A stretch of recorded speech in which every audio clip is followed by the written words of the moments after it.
দেখুন বন্ধুরা, আজকাল বেশিরভাগ মানুষই প্রতিদিন গ্যাসের সমস্যায় ভোগেন। আর এই কারণে পেট ফুলে যায় এবং পেটের মধ্যে গ্যাস ভরে যায়। এটা থেকে বুক চাপ ধরে এবং বুকে ব্যথা অনুভব হয়, এমনকি মাথা অবধি ঘোরে। তাই এই সমস্ত কারণের জন্য তাদের সারাদিনের কাজ করতে অনেক প্রবলেম হয়। এই কারণে তারা যে কোনো গ্যাসের ট্যাবলেট বা ক্যাপসুল খেয়েই ফেলেন, কারণ তাদের এই গ্যাসের সমস্যা থেকে মুক্তি পেতেই হবে। আপনারা সবাই জানেন, দীর্ঘমেয়াদী গ্যাসের ট্যাবলেট খেলে একটা খারাপ প্রভাব পড়ে, যেটা আমাদের হার্ট এবং কিডনির ওপর ক্ষতিকর প্রভাব ফেলে। আজকের এই ভিডিওর মাধ্যমে এমন 3টি বিষয়ের কথা আপনাদের জানাবো।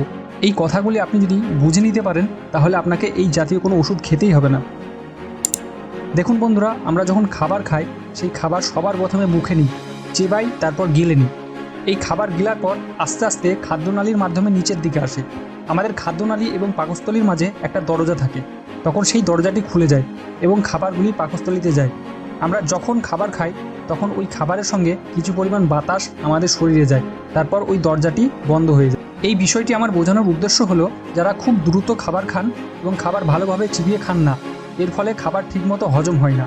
এবং দ্বিতীয়ত, দ্রুত খাবার খাওয়ার কারণে খুব বেশি পরিমাণ বাতাস আমাদের পাকস্থলীতে চলে যায়, এরপর ওই দরজাটি বন্ধ হয়ে যায়। তাই পাকস্থলীর মধ্যে বাতাসে ভর্তি হয়ে যায়, যেটা থেকে গ্যাস হয়, ব্লটিং হয় এবং বুকের দিকে চাপ ধরা, মাথা ঘোরা, এই ধরনের সমস্যা হয়।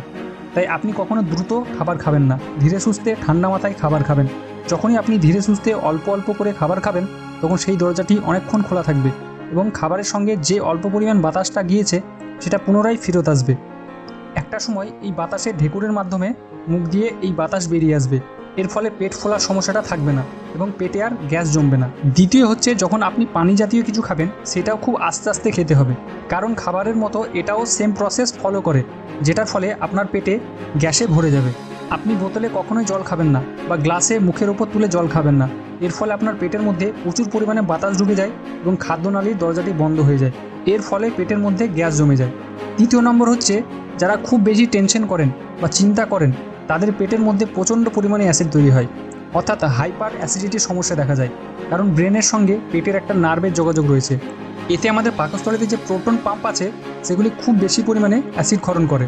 তাই খাবার খাওয়ার পর ওই অ্যাসিড ওপরের দিকে রিফ্লেক্স করে, যা ওপরের দিকে উঠে আসে, তাই বুকে জ্বালা পোড়া হয়। তাই এই ধরনের সমস্যা দেখা যায় যারা খুব দুশ্চিন্তায় ভোগেন। তো বন্ধুরা, এই 3টি কথা যদি আপনি নিয়মিত পালন করেন, তাহলে আপনার গ্যাসের সমস্যা একদম ঠিক হয়ে যাবে। তো বন্ধুরা, যদি এই ভিডিওটি ভালো লেগে থাকে, তাহলে আমার চ্যানেলটি সাবস্ক্রাইব করবেন এবং পাশে থাকা বেল আইকনে ক্লিক করবেন।